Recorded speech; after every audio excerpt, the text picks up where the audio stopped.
Dans la nuit du 2 au 3 décembre 2023, des hommes armés non identifiés ont attaqué le poste militaire de Pogno. Ce chef-lieu de la commune de Kpandja l'ouest dans la région des Savanes, nord-est du Togo, est frontalier avec le Burkina Faso, dont une partie du territoire est occupée par des groupes djihadistes. Des informations font état de violents affrontements qui auraient duré 3 heures. Les militaires togolais déployés dans le cadre de l'opération Kunjoare 1 ont ensuite mis en déroute les assaillants, selon des sources locales. Le bilan reste incertain. Et pour cause, il n'y a eu aucune communication, ni aucun commentaire de l'armée ou du gouvernement togolais sur cette attaque et sur ses éventuelles victimes.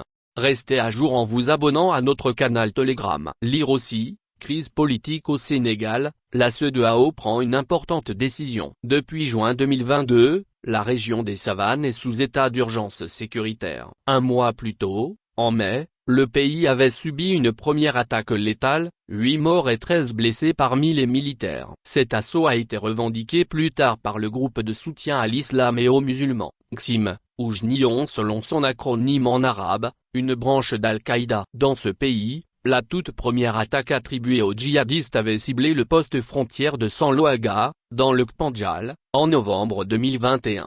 Entre fin 2021 et fin 2022, le Togo communiquait sur ces attaques. Les autorités sont même allées jusqu'à reconnaître la responsabilité de l'armée dans la mort de 7 civils en juillet 2022 à Marba, un village de la préfecture de Tone, situé à 21 km de Dapahan, après une frappe de drone. Mais depuis un peu plus d'un an, les communiqués se sont taris. La région est désormais bouclée. Rares sont les informations qui en filtrent. Un verrou imposé par le gouvernement. Le changement de stratégie de communication du gouvernement est intervenu au lendemain des attaques meurtrières menées simultanément dans les villages de Bilamonga, Kpambol, Souktangu, Tiwooli, Sankortchagou et Lidoli, dans le Kpandjal, dans la nuit du 14 au 15 juillet 2022.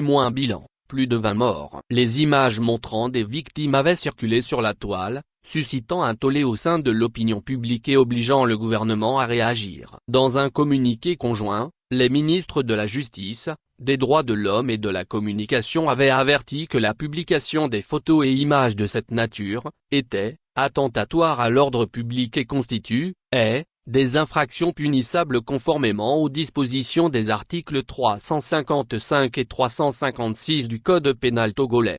Lire aussi, Niger, l'espace aérien du pays interdit de tout vol commercial en provenance ou à destination du Nigeria. Depuis, le gouvernement a opté, comme d'autres gouvernements de la région, dont celui du Burkina et celui du Bénin, pour la stratégie du silence, et impose aux médias de ne relayer que des informations provenant de sources officielles. Problème, aucune source officielle ne parle.